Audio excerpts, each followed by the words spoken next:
Another update ng Berdugong Champing na nasa bisyo na naman makipagbakbakan. Buhay na naman siya, wala na namang pinipili kung sino na naman ang magugulpi.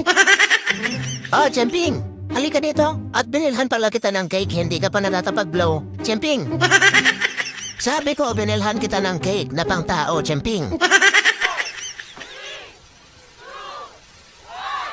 Thank you for the happiest year of my life.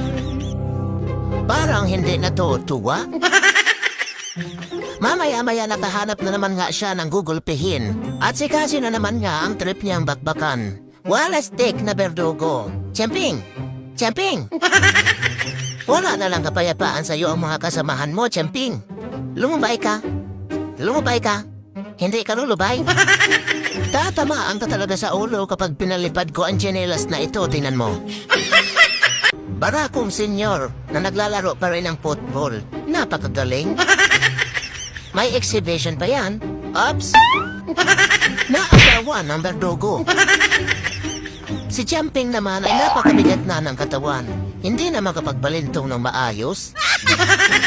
Oras na naman nga ng laro nila kaya buhay na naman ang lahat. At naglabasa na naman nga ang mga bola na iyan at hindi na naman aabuti ng 5 minuto na sa ilalim na naman lahat.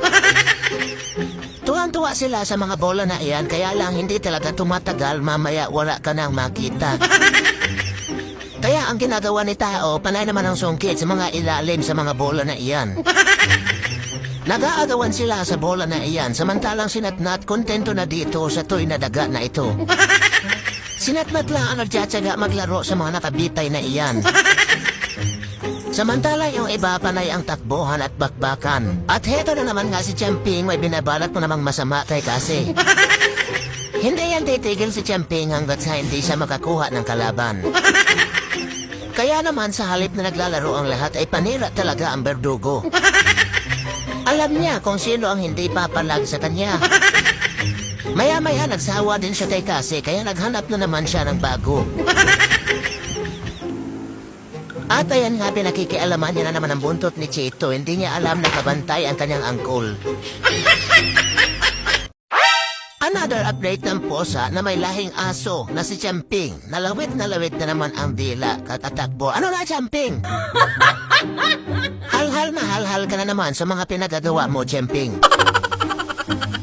Heto na naman nga ang mga pinagagawa niya kaya lumawit na naman ang dila.